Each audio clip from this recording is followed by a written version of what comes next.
Hey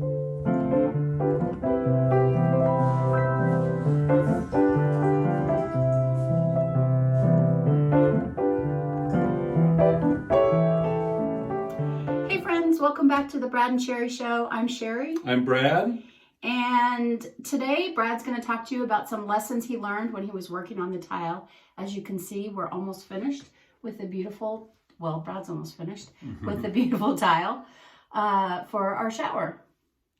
So the tiling's almost all done. Yay! You did a great job. You helped cut some tile. Yeah, I had a station set up out front and I was trimming all the tiles down that needed to be a smaller size than the 3x6. It was like a operation. I would measure it out and Sherry would run and cut it and then we would put it in there and you did a great job. Yeah. Thanks.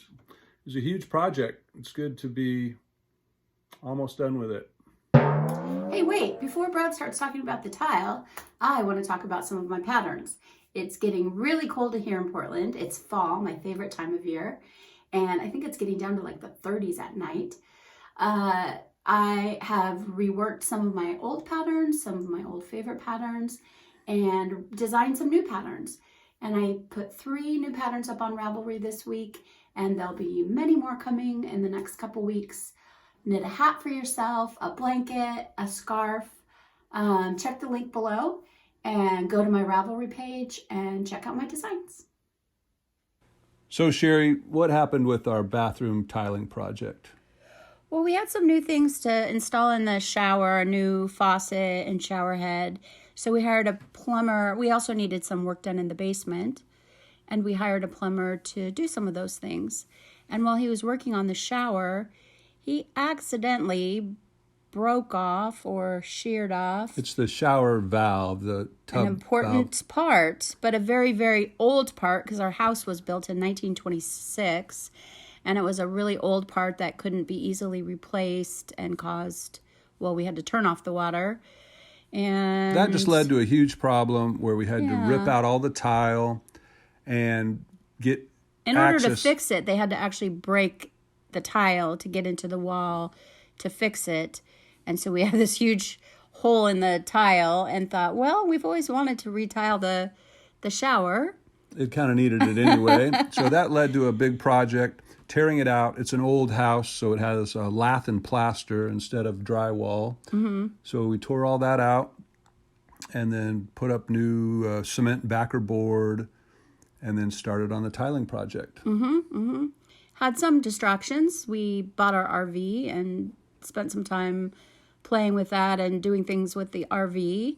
And then our son Nicholas came for a visit and we didn't want to be working on the bathroom when he was here. So but now we're almost finished. We got back at it and now it's almost done.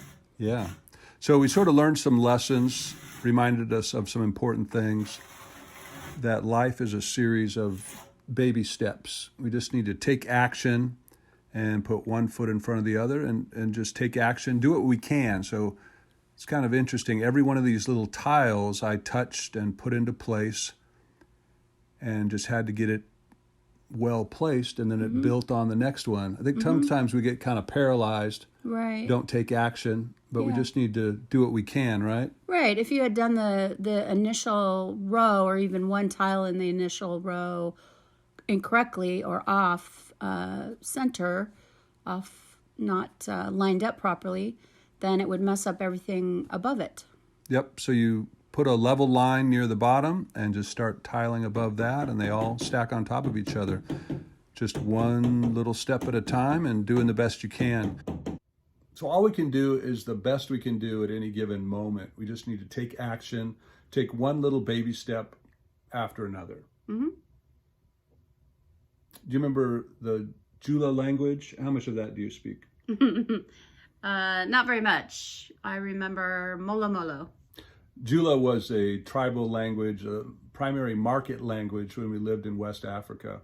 We picked up a few words. I remember boompwaka was what they called the gecko. The gecko, yeah. Or the boompwakas. They were infiltrating the house. But one that we really liked was molo molo, which translates little by little or small, small. And it reminds us just that things go slowly, one step at a time. We just need to do the best we can with what we can each day and move towards our goal. and not get frustrated that things are moving small or we're just doing a little bit, but because all those little tiny bits add up and make something big. Yeah, like one little tile in a wall of tile. They all add up. By themselves, they don't do a lot. Or one little stitch in a knitting project. You know, that's right. One little stitch in a knitting project. Yeah. It seems kind of small at the time, but they add up, don't they? They do. The stitches of our lives are creating something wonderful. Go out and do something great. Molo molo.